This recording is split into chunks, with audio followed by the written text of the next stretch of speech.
Buenos días, hermanos. Dios les bendiga en esta hermosa mañana. Una vez más venimos a nuestro devocional diario, una contextualización de la vida de la iglesia para nuestros tiempos.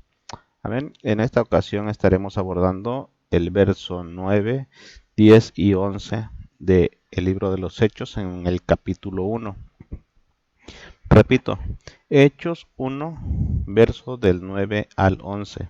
Y dice así: Y habiendo dicho estas cosas, viéndolos ellos, fue alzado y le recibió una nube que le ocultó de sus ojos. Y estando ellos con los ojos puestos en el cielo, entre tanto que él se iba, he aquí se pusieron junto a ellos dos varones con vestiduras blancas, los cuales también les dijeron: Varones Galileos, ¿por qué estáis mirando al cielo? Este mismo Jesús que ha sido tomado de vosotros al cielo, así vendrá como lo habéis visto ir al cielo. Este pasaje que nos narra Lucas está dentro todavía de la última, eh, eh, el último momento, último instante en el cual nuestro Señor Jesucristo está con sus discípulos. Acababa de terminar de darle instrucciones y él empezó a terminando de decir, como lo dice el verso 9, y habiendo dicho estas cosas, viéndolo ellos, fue alzado y le recibió una nube que le ocultó de sus ojos. Ellos estaban mirando al cielo y dice, y estando ellos con los ojos puestos al cielo, entre tanto que él se iba, y aquí se pusieron unos varones. Estos son unos ángeles, ¿verdad? Unos varones, dice, con vestiduras blancas, los cuales también le dijeron y le dan cierta instrucción. Bueno, el evangelista nos presenta la antesala de la cuarta base del fundamento del cristianismo. En este versículo 9 vemos a los discípulos reunidos a unos cuantos kilómetros de Jerusalén en el Monte de los Olivos y le están presentando el último de los requisitos, ¿verdad?, para aquellos que deberían ser llamados apóstoles.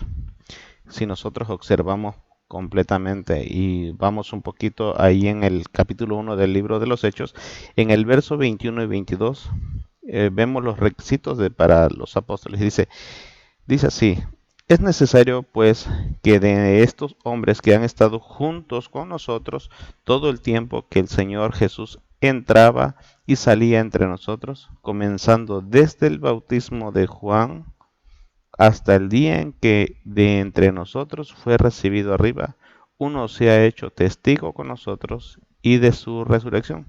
Observe que esta parte específicamente para una persona, ¿verdad? Para aquellas personas en aquel tiempo que tendría que ser llamado apóstol o que tendría que ser testigo, hecho testigo con ellos, tendría que cumplir estos requisitos, que tendría que haber estado desde que desde el bautismo de Juan, desde cuando Juan estuvo bautizando, cuando Juan bautizó al Señor Jesucristo, hasta el día en que entre nosotros fue recibido. Es decir, que tenía que cumplir ese periodo de tiempo en el cual, desde los tiempos de Juan Bautista, él hubiera estado presente, ¿verdad?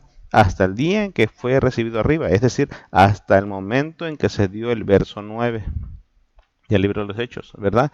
Cuando dijo, habiendo dicho estas cosas, subiendo de ellos, dice, fue alzado y fue recibido en una nube que le ocultó de sus ojos. Hasta ese momento, esa persona que iba a ser el apóstol o que iba a ser el sucesor de Judas, tendría que cumplir esos requisitos. Si no, no podía cumplir los requisitos. Bueno, esto nos sirve para reconocer a los apóstoles, es decir, apóstoles enviados por el Señor a levantar en alto el nombre de Jesucristo. Estos eran los apóstoles, ¿verdad? De aquellos que han sido enviados por sí mismos, hay una diferencia. Tendremos que ver que este pasaje nos ayuda a diferenciar, nos ayuda a distinguir a los que realmente son enviados por el Señor para poner su nombre en alto, de aquellos que han sido enviados por sí mismos para levantar un ministerio, y lo nombro así ministerio entre comillas, porque muchos de ellos se le llaman ministerios, pero realmente son altares al ego. Son personas que se jactan en decir, no, Dios está conmigo porque hemos visto esto, Dios está conmigo porque hay milagros, Dios está conmigo por esto, pero realmente es un altar al ego, porque se sienten que ellos lo pueden lograr y luego aluden que el respaldo de Dios, estas personas que son enviados por sí mismos a levantarse un altar al ego, un nombre como volteamos a ver allá al libro de Génesis, cuando establecieron la Torre de Babel, son personas que son llamadas a ponerse, a hacerse de un nombre, más que un ministerio, la oportunidad que Dios les da para poder servir a los demás, más bien tratan de hacerse una pequeña torre de Babel personal.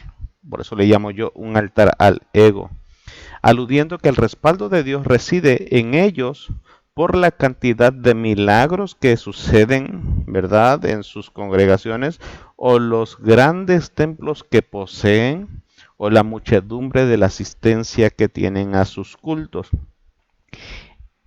Ese es el distintivo de los autonombrados apóstoles de estos tiempos. La autoexaltación es su distintivo. Ahora, quiero que veamos tres cosas, que ni los grandes templos, ni la mucha gente, ni los muchos gritos, ni los altares muy bien arreglados, ninguna de todas estas cosas son sinónimo de éxito ministerial. Un apóstol es aquel que fue testigo de Jesús desde el bautismo hasta el día en que fue recibido arriba. Bien, eso nos va a ayudar a tener un claro panorama para no decirle al hermano fulano, al hermano sutano, al hermano perengano, el apóstol fulano, el apóstol sutano. No, el último apóstol de los que se pueden llamar apóstoles en el sentido técnico de la palabra fue Pablo. Eso lo veremos más adelante a medida que vayamos avanzando en el libro de los Hechos. ¿Ven? Bien. Otra cosa que podemos ver en el verso 10 de y estando ellos con los ojos puestos en el cielo, entre tanto que él se iba, he aquí que se pusieron junto a ellos dos varones de vestiduras blancas. Este verso 10 encontramos seres espirituales que Dios permite que sean visibles. No es un acto cotidiano que sucede por voluntad personal de dichos seres, de dichos ángeles. Los ángeles están sujetos a la voluntad de Dios. Ellos no pueden hacer apariciones aisladas de la voluntad de Dios. En cada escenario en el cual estos seres se ha hecho presente o visible, es con un propósito específico, no es algo cotidiano, no es algo que suceda a cada vez que les place a ellos o cada vez que hay una situación difícil. No, no, no, no. No es algo que suceda todos los días o que suceda cada año o que suceda cada cierta cantidad de tiempo. No. Es con un propósito específico. Cuando sucede Cuando esto sucede regularmente es porque Dios quería dar un mensaje. Cada vez que vemos la aparición de un ángel, la aparición visible de un ángel, de un ser angelical, de una persona con vestiduras blancas, siempre es porque Dios quiere dar un mensaje o quiere confirmar algo específico. Lo podemos ver a través de todas las escrituras, lo podemos ver desde la manera, desde cuando Dios expulsa a Adán, que pone unos querubines con espada, eh, se puede ver ahí la participación con un propósito específico que era de guardar la entrada. Lo podemos ver cuando se le aparece un ángel a Agar, la esposa, la primera concubina de Abraham, la que tuvo su hijo Ismael, que se le apareció y le dio una profecía. Había un mensaje específico para ella, por eso es que se le apareció a Abraham, los tres seres angelicales que aparecieron ahí, que iban con dirección a Sodoma y Gomorra, ¿verdad? Se le aparecieron a Jacob cuando veía que ángeles subían y ángeles bajaban, ¿verdad? Con un propósito específico, con una confirmación específica. Se le aparecieron a Manoah, el padre de Sansón, ¿verdad? Y su mamá también, ¿verdad? A ese matrimonio se le apareció un ángel específico, se le apareció a Josué también ahí cuando dijo que había un varón y le preguntó, dice, ¿tú de qué lado estás? Y Josué y el ángel le dice, no estoy yo de ningún lado, parte de ningún lado, sino de los parte del como príncipe del ejército de Dios, ¿verdad? Entonces, siempre que aparecen unos ángeles, unos seres angelicales, es con un propósito específico. Es necesario que Dios use la aparición. La pregunta es la siguiente, ¿eh? Es así. ¿Es necesario que Dios use la aparición de un ser angelical hoy? Bueno, primero que nada tenemos que ver que ellos fueron usados como mensajeros y confirmadores, como lo he estado explicando. Entonces, podemos sostener tres argumentos y una aclaración. Primero, el Espíritu Santo es la guía de la iglesia, primero que nada. Entonces, viendo esto, podemos empezar a encaminarnos sobre si es necesario que Dios use la aparición de un ser angelical hoy. Segunda, hoy en día la iglesia es la mensajera y es la que confirma la palabra de Dios. Entonces, si el Espíritu Santo está guiando a la iglesia y la iglesia es la mensajera y la que confirma, entonces podemos tener un argumento un poco más sólido con referente a la pregunta que si es necesario usar la aparición de los ángeles hoy, o que Dios puede usar, de que puede, porque Él es Dios, pero más sin embargo, Dios ha delegado ese ministerio a la iglesia para el día de hoy. Ahora, veamos también que Jesús prometió que Él estaría con la iglesia, con todos nosotros hasta el fin de los tiempos, de acuerdo a lo que dice Mateo 28:20. Y he aquí yo estaré con vosotros todos los días hasta el fin del mundo. Entonces, ¿qué función tendría que hacer los ángeles si Jesucristo es el que está con nosotros todos los días hasta el fin del mundo? ¿Qué caso tendría usar la aparición de los ángeles si el Espíritu Santo es el que está guiando la iglesia? Ahora, tenemos que tener cuidado con esas supuestas apariciones de ciertos ángeles que dicen algunas personas que ven, porque Jesús mismo, a través del apóstol Pablo, y ahí en 2 de Corintios 1:14 al 15, anticipó que Satanás, ¿verdad? Hablando de los falsos profetas y los falsos maestros, que Satanás se vestiría como un ángel de luz. Entonces, tengamos cuidado a la hora de que las personas ven ángeles o no ven ángeles, ¿verdad? Ahora, tenemos que también tener en claro que la última aparición de seres angelicales fue en la revelación de Apocalipsis. Eso es lo que podemos observar en el verso 10. Ahora veamos el verso 11. El verso 11 nos dice, los cuales también les dijeron, varones galileos, es decir, estos ángeles que estaban ahí, le dicen, los cuales también les dijeron, varones galileos, ¿por qué estáis mirando al cielo? Este mismo Jesús que ha sido tomado de vosotros al cielo, así vendrá como le habéis visto en el cielo. Ahora veamos bien. En el verso 11 vemos la promesa del cuarto pilar, la promesa del cuarto pilar de nuestra fe cristiana. ¿Cuál es el retorno de nuestro Señor Jesucristo? Ese es el cuarto pilar de nuestra fe cristiana, el retorno de nuestro Señor Jesucristo. Muchos cristianos han abandonado y algunos que no creen en su regreso expresan palabras como ¿desde cuándo están predicando o diciendo que Cristo viene y que viene y que viene? Pero no se ve nada. Y a verdad es entendible que tengan algunos esas dudas, y aún más en aquellos que no han sido transformados, porque todos los fundamentos de fe se reciben por fe, de acuerdo a lo que dice Hebreos capítulo 11 en el verso 1, porque es pues la fe, la certeza de lo que se espera y la convicción de lo que no se ve. Es necesario tener fe para poder creer en este cuarto pilar de la fe cristiana. Esta fe debe de ser cultivada día a día, de acuerdo a lo que dice Mateo capítulo 13 en el verso 31 y 32. Dice así: otra parábola les refirió diciendo: el reino de los cielos es semejante al grano de mostaza que un hombre tomó y sembró en su campo, el cual a la verdad es la más pequeña de las semillas, pero cuando ha crecido es la mayor de las hortalizas y se hace árbol, y de tal manera que vienen las aves del cielo y hacen nidos en sus ramas. Observe que podemos ver aquí que eh, la semilla es muy pequeña, pero que cuando se cultiva de la manera correcta llega al grado de ser un árbol muy grande, muy frondoso.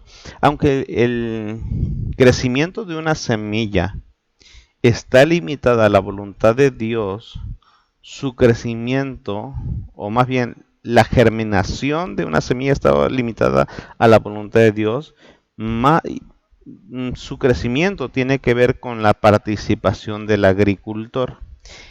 En este caso, la semilla del Evangelio ha sido sembrada en los corazones. Por eso es nuestra responsabilidad cultivar dicha semilla para que crezca y pueda dar fruto. ¿Cuál fruto? La fe. La fe, para que podamos creer plenamente en que el Señor Jesús va a regresar. Hay diferencia, en conclusión, hermano, de los tres puntos que manejamos del verso 9, 10 y 11. Primero, hay diferencia entre un apóstol y un discípulo. El apóstol, en el sentido técnico de la palabra, es aquel que estuvo con Jesús desde el bautismo hasta que fue recibido en las nubes.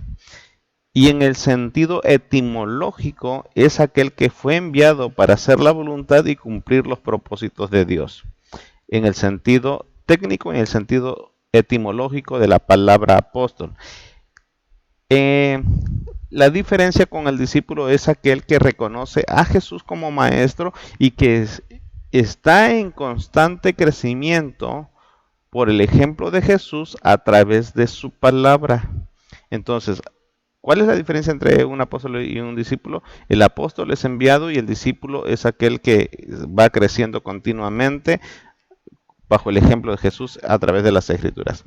Segundo punto, en el verso 10, referente al ministerio de los ángeles ha sido encomendado a la iglesia, y de hecho hay pasajes en los cuales es mencionado a los santos escogidos como ángeles a lo largo de los escritos paulinos y de Apocalipsis, de manera que si alguien pudiera ver ángeles hoy, debería de haber un propósito específico de parte de Dios, y este suceso debería de provocar en la persona un profundo y real arrepentimiento.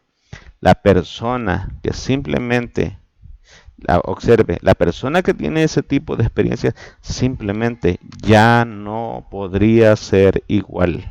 Por eso es que se pone en duda muchas apariciones de ángeles el día de hoy, porque la persona de repente dice que tuvo una experiencia sobrenatural de este tipo, pero más sin embargo sigue viviendo de la misma manera. Entonces no es creíble. Lo más seguro es que no vio un ángel, vio otra cosa o simplemente ya tiene problemas de esquizofrenia.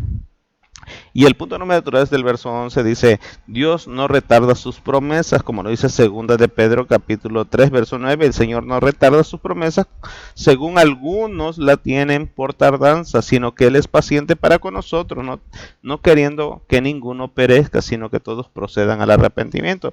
La única razón por la cual se ha predicado que Jesús viene y viene y todavía no viene, como dicen muchos algunos.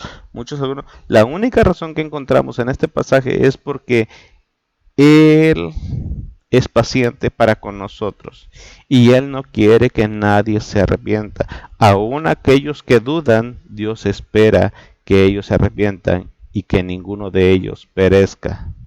Pero déjame decirte algo, tú que nos escuchas, Él dijo que volvería y volverá.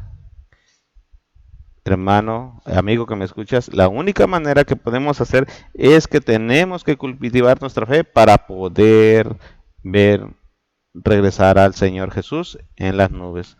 Que Dios te bendiga y que tengas un hermoso y bendecido día. Amén.